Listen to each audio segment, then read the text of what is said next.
Hi everyone, I am Dr. Andi. It is time for today's Facebook Live. As I'm waiting for all of you to log on and join us, I will give you a brief introduction into who I am, a little bit about my background and my practice. So I am a naturopathic physician. I've been practicing in Toronto, Canada for about 12 years now.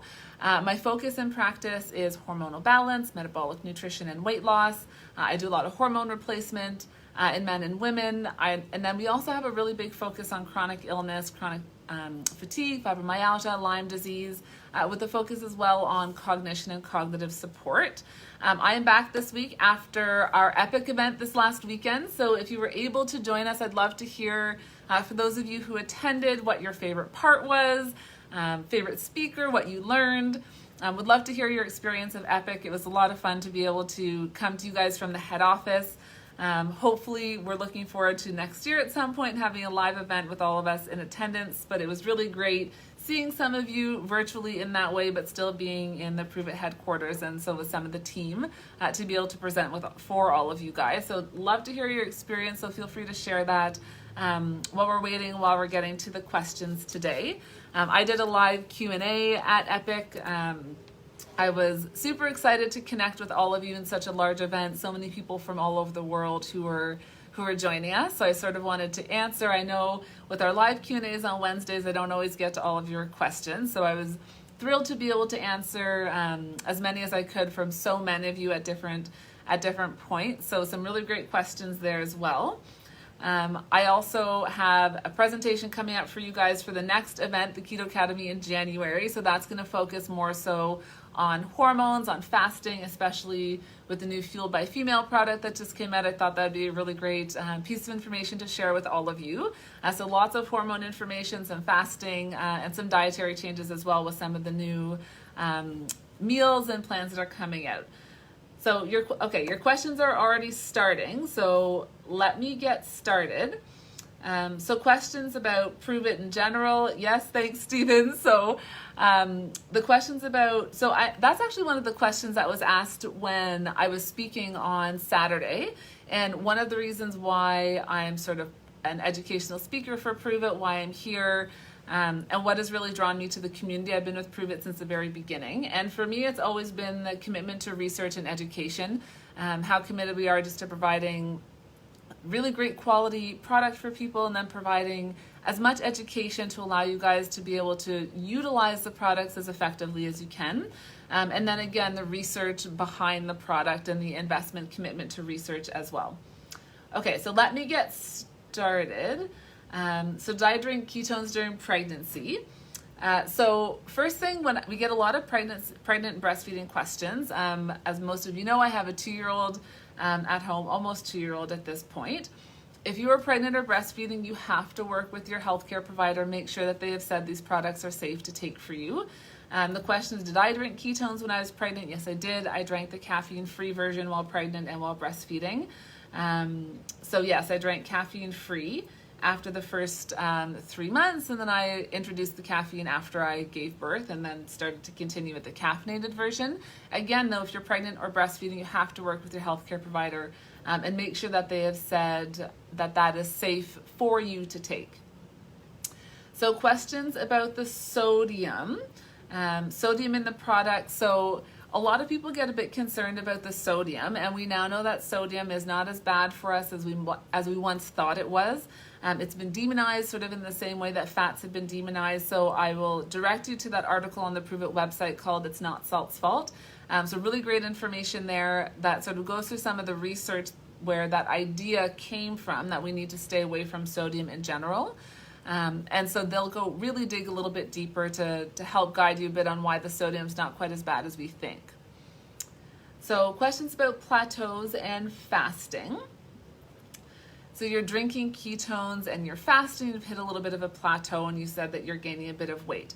So the first thing I like to say when it comes, and I'll tie this in a bit to weight loss. So when it comes to weight loss, it's important to remember that ketones in and of themselves are not a weight loss supplement. That's not really what they are, but we see fat loss as a secondary benefit to what the beta hydroxybutyrate is doing in our system. I always say, so some people will start taking ketones and they lose 20 pounds in the first month. And you have other people who say, why did my friend lose 20 pounds and I didn't? And so it's important to remember that everyone is coming from a different metabolic state. Everyone has something different that's underlying, other things that need to be addressed. And so it's important to look at the things that might be impeding your ability to lose weight or might be impeding weight loss. So those key things, thyroid and thyroid function.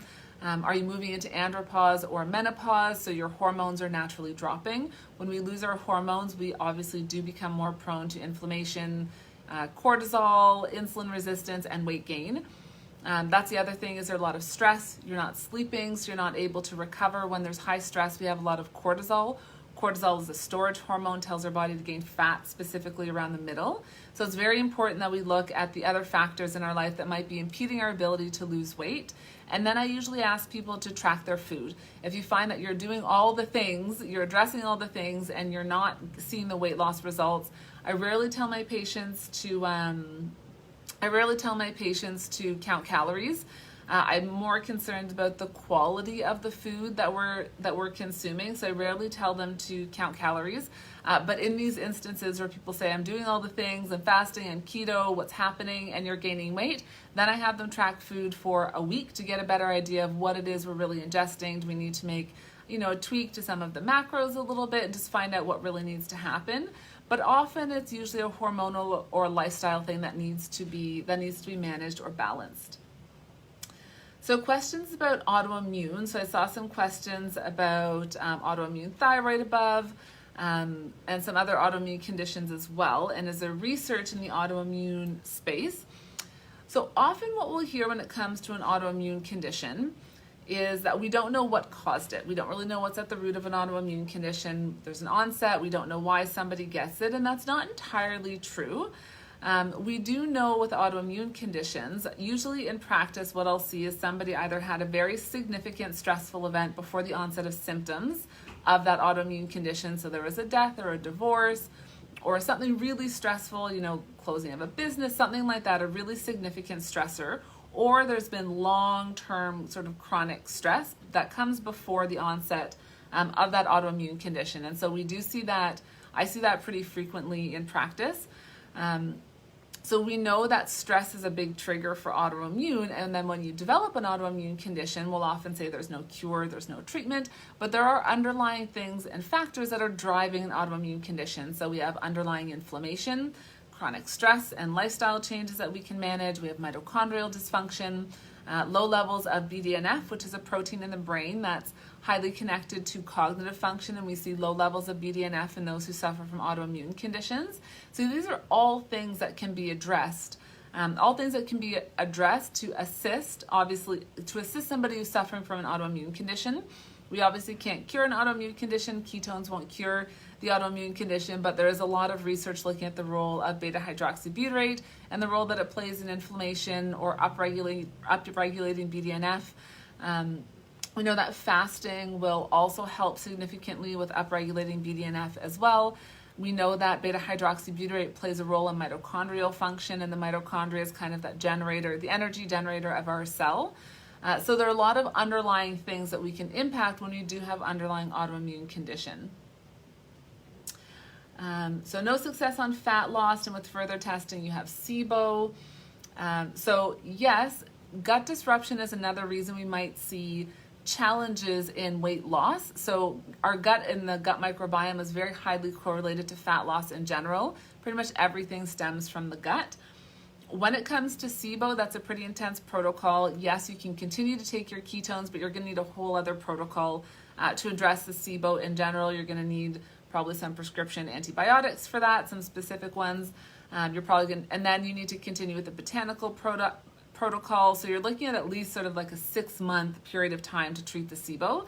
Some lifestyle changes, fasting is fantastic for SIBO, and keto for SIBO patients as well. So I don't necessarily tell everyone that they have to go keto, but if you have SIBO, yes, I'm telling those patients need to fast. You can take your ketones, but you also have to make those diet changes, and there are some really specific and key diet changes, but the fasting is very helpful, not just for SIBO.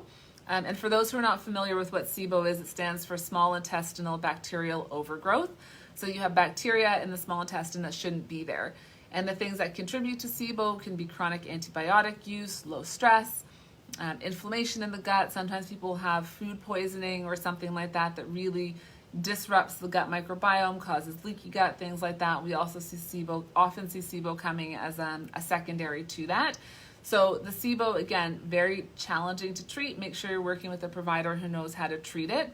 You're not likely to eradicate it on your own if you're not really familiar with SIBO and the treatment. So I suggest you find a functional medicine provider who can really guide you, because you'll need more than just the diet changes. You're going to need a protocol and some prescriptions for that, as well. So questions about Mitoplex. So I'm seeing lots of questions about the sodium. So just rewind a little bit, check out the article that I had mentioned. And then questions about the difference between NAT light and NAT. There are just fewer ketones in the NAT light, and not caffeine as well. So I just saw a comment as well about someone mentioning some gut disruption or grumbling. That's often quite helpful if we want to start at a bit of a lower dose. And taking the ketones out, that's often a really great way to start if you're noticing that it's causing some problems with with the sort of grumbling, or if you're noticing a little bit of diarrhea. That might be a really great place to start. If someone has been told to avoid artificial sugars and artificial sweeteners, so when you're asked to avoid artificial sugars and sweeteners, we're usually talking about things like aspartame, sucralose, not the sort of healthier artificial sweeteners like monk fruit, erythritol, xylitol, stevia. Those ones are okay. The artificial sweeteners we want to avoid are the sort of more toxic ones, again, like the aspartame and the sucralose. Those can act as neurotoxins. They send signals to the brain telling us that we actually need to eat. So they trigger more food cravings, a lot of gut disruption.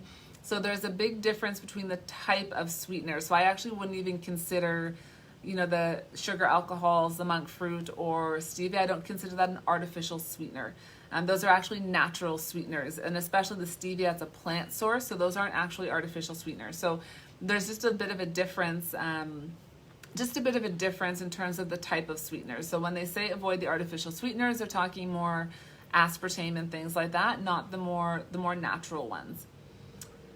After doing a 24-hour fast, is there enough protein in a pro to replace an entire meal? So no, ketones are not meal. None of the ketone products are meal replacements. So if you do have ketones in that window, just know you're not replacing a meal in general. I do encourage that you eat after a 24-hour fast. Yes, you can have additional protein. Usually what I recommend for breaking a fast is some protein and a higher fat meal. We don't want to jump right back into carbohydrates when we're breaking that fast. So it's important to choose sort of the right foods. Some people need to ease a little bit more into getting some foods into their system when they've done a 24-hour fast or a reboot. So sometimes sipping on a little bit of broth or eating some foods that are higher in fat. I often like to break my fat with avocado. I find that avocado is very gentle on the gut, so I'll just eat half an avocado with salt, sip some broth, and then move into a heavier meal after, and that's where I'll do more protein and some steamed veggies and things like that. So you want to do things that are a bit more gentle on the gut. So you can absolutely have a pro after the fast, but just know that that's not a meal replacement. So yes, you can absolutely do that, but it's not a real meal replacement at all. Does it hurt the reboot if you don't take the Signal OS? No, it doesn't hurt the reboot if you don't take the Signal OS. You're still going to get the really great benefits from that more extended fasting. You'll still get benefits from the ketones and also from the fast in and of itself, the turning on autophagy, bringing down those insulin levels. So you will absolutely still get benefit if you don't take the Signal OS. What's the testing involved for SIBO? So the testing involved for SIBO is actually a breath test. So you're going to have to find, you can probably buy a test kit on lab, or you can do them at home, or you find a functional medicine provider who offers those kits in office. It's a breath test, and they're measuring methane and hydrogen. So there are different types of SIBO as well. You can have hydrogen-based SIBO, methane-based SIBO, depending on what you have, or a combination changes the type of treatment that you'll need, but it's a breath test that you'll need to do. So you need to go find a provider who can make sure you're taking the right test, and then also make sure you get the right treatment depending on the type of SIBO you have if that test does come back positive. So ketones and diabetic patients. So this is the one group. This is the one group where you do need to be cautious if you're not a controlled diabetic. Can you take ketones if you're diabetic? Yes. Also, if you're a type 1 diabetic, you just need to make sure you're working with a provider who's familiar with the ketogenic diet so that they're able to guide you effectively. You need to make sure you're controlled diabetic. The concern is always diabetic ketoacidosis. You will not go into ketoacidosis if you have insulin in your system. So it's more those late stage type 2 diabetics and type 1 diabetics who need to be cautious and aware of what they're ingesting. So you need to make sure that you're monitoring your blood glucose levels and your blood ketone levels. And I want my patients to measure those ketone levels as diligently as they're measuring their blood glucose levels. What we've also found is that type 1 diabetics tend to respond better to ketone supplementation. We get higher levels of blood ketones versus going into nutritional ketosis. So there's some really interesting research. Surrounding the role of ketones in diabetics. But again, one of the things I'm doing for my patients, if you come in and you have type 2 diabetes, we know that type 2 diabetes is a disease of essentially that we've caused due to lifestyle choices. So you can reverse it with lifestyle choices. And the cause is high sugar, and so the treatment is a low sugar diet. So if someone is diabetic, I am wanting them to make those dietary changes as well. So that's the first thing, but you can take exogenous ketones. You just have to make sure that you're controlled diabetic. So does anyone find that getting jittery with the charged, even though they have them before and nothing? So I think you're saying that the charged versions are making you a little bit shaky. So if that's the case, I would take the caffeine-free version if you're thinking it's the caffeine in the ketones that are making you a little bit jittery. That can happen if you're sensitive to caffeine, if you had too much caffeine that day, if you're having multiple caffeinated versions plus you're drinking coffee. So I think that's very important as well. So the type of doctor that you want to look for a functional medicine doctor. That's what you're looking for. You want somebody who's trained in functional medicine. If you go to the Institute of Functional Medicine on their website, they'll have a list of functional medicine providers by state. And then if you're in Canada, by province as well. So I would actually go to that website and look for providers in your area. You're wanting a functional medicine doctor. Most of the functional medicine providers, I shouldn't say that, but most should be well versed in keto. If you go to the functional medicine conferences, we're always talking about the ketogenic diet.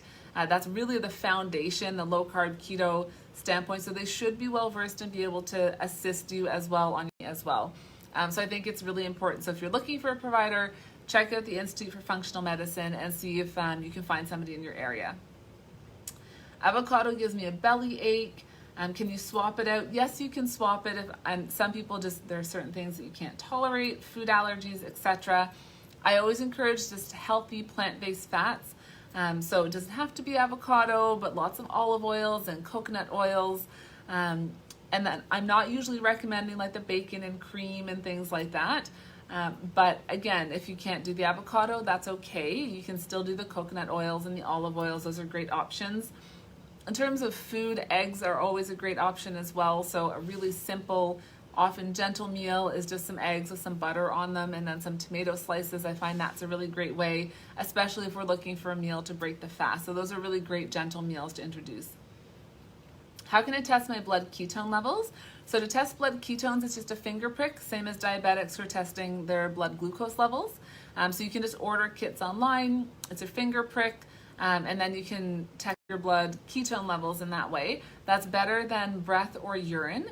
Breath or urine, those are not always accurate because once your body becomes more keto adapted or adept at using ketones, because the ketones are water soluble, they will come out in your urine. Using those ketones, your body won't release as many through the urine. So I like to check blood because blood is a much more accurate representation of what's actually in your system. Can you explain why someone would have a sugar craving after starting ketones and already doing the keto diet? So that would be an unusual side effect if someone's having sugar cravings when taking exogenous ketones. Usually we find that food cravings go down when there's beta hydroxybutyrate in the system. The food cravings, we know that beta BHB can actually impact leptin and ghrelin, so the hormones that say I'm hungry and I'm full. And there's usually almost an appetite suppressant effect, and so it usually helps with those food cravings.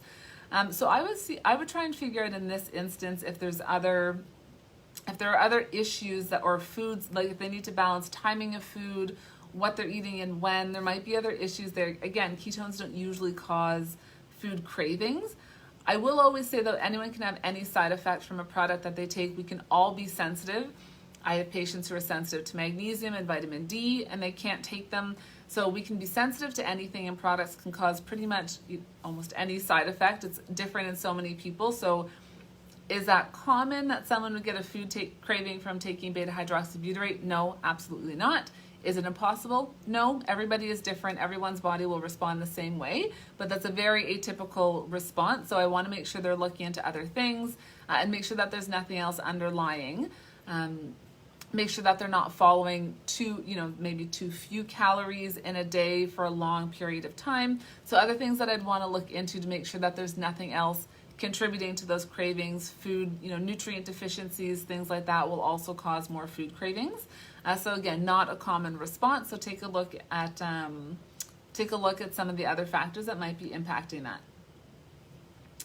So someone doesn't drink coffee, and you can switch her out for the caffeine free, but she's never had this before, which was weird. So I don't know. Sorry, I'm not sure if we're talking about being jittery from taking the ketones. I'm not sure if that's what it is. So if someone's never had coffee before, I think that's what we might be referring to as someone who gets a little bit jittery from the caffeinated version. We can become sensitive to anything really at any point. If they're sensitive to the caffeine, if they're getting jittery all of a sudden, absolutely switch to the caffeine-free version. That's the only way you're going to know if it's the caffeine or not. So switch to the caffeine-free version and see if they still get that jittery feeling. Most likely they won't, but that's really the primary solution, is to switch first, even if they've never had that side effect before, and then, and then see if that's still happening. So why do people say exogenous ketones will stop natural ketone production? It's a great question. So taking exogenous ketones will not stop your natural ketone production. What we found is that there's actually a cumulative effect. If you're already keto and you take exogenous ketones, you just get a higher blood level of ketones. So no, it does not stop you from does not stop you from your body from making your own ketones.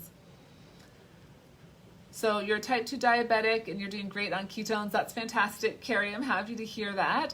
And then you control your A1C with what you eat and what you drink. You're not on on medication anymore. That's fantastic. I love hearing stories like that.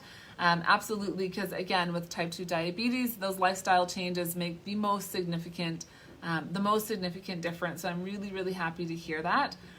I think that that's wonderful. And yes, absolutely, you can.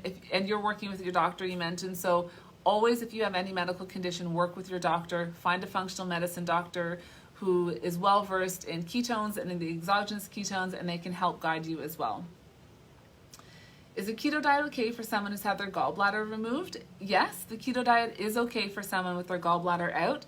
The problem with somebody with no gallbladder is that you're going to have problems digesting fat. And so this is why most people say they can't be keto with no gallbladder, because they're not digesting fats well. I never want to suggest to a patient not to have fats. We need fats. Every cell in our body is made from fat. Our hormones come from fats. The fats are essential. So usually what I'm asking somebody who's had their gallbladder removed is that they supplement with a digestive enzyme with ox bile. Ox bile will replace the function essentially of the gallbladder and helping you break down fats. Even if you're not keto, if you don't have a gallbladder, you still need ox bile because there are still fats in other foods. You're going to need help with that digestion. So if you've had your gallbladder out, make sure you're taking some ox bile, and then you should be fine on a keto diet. So sugar cravings, again, after ketones, I talked about that a little bit earlier. So again, not a common side effect to get a sugar craving. I'm not sure if that was the same question posted twice, so sorry if I'm answering the same question twice. But again, not a common side effect, so I'd take a look at some other factors, track your food for a week, and see if something else might be contributing, and get some blood work done to make sure that there's nothing else Why after 6 months do I have diarrhea? why are you still getting diarrhea with your ketones? So if you're still getting, and you said with a specific type of ketone, so if one type of ketones is causing diarrhea and the other doesn't, then my suggestion is to just take the one that doesn't. My response is always the same, that everyone's body is different. And this is something I talk a lot about with my chronically ill patients, my Lyme fibromyalgia patients. Those are patients who, when they take magnesium, it makes them anxious, even though magnesium is supposed to be calming. They can't have vitamin D. Water upsets their stomach. Everybody is different. Everybody's body will respond differently. So even though the majority of a population might respond one way, doesn't mean that that's necessarily how you yourself will respond. So if you find that when you take one version of the NAT, it gives you diarrhea, when you take another version of ketones, you're fine, then just stick with that version. We can be sensitive to anything. We have different formulations in each version or each version of these ketones. It might be you're sensitive to something in that one that you're taking and not the other. So just stick with the other that's not causing digestive upset. Again, we can be sensitive to anything. Our body can respond in so many different ways to what we're ingesting. So if there's one that's upsetting your stomach and the other isn't, you're probably sensitive to something in that one formulation. Just stick with the other one. Usually with diarrhea, that does go down. So we usually tell people to cut their servings down, take a quarter of a sachet or half a sachet and slowly work your way back up. But if you're 6 months in and again, you're finding it's just that one formulation that's causing digestive issues, just stick with the other ones. You're probably just sensitive to some kind of change in that formulation. You just need to take something else. When I'm stressed or overwhelmed, I get food cravings. Yes, absolutely. So talking about the food cravings before, it's important to make sure we're looking at the other aspects. The other thing that will cause food cravings are lack of sleep. When I'm sleep deprived, I'm a big proponent of fasting, intermittent fasting, so not eating breakfast. When I'm sleep deprived, I actually really struggle with fasting. We know that sleep deprivation causes us to consume more calories, so I wake up and I'm hungry. I want more food throughout the day, and usually you're craving more carbohydrates than anything else. So take a look at some of those other factors that might be impacting.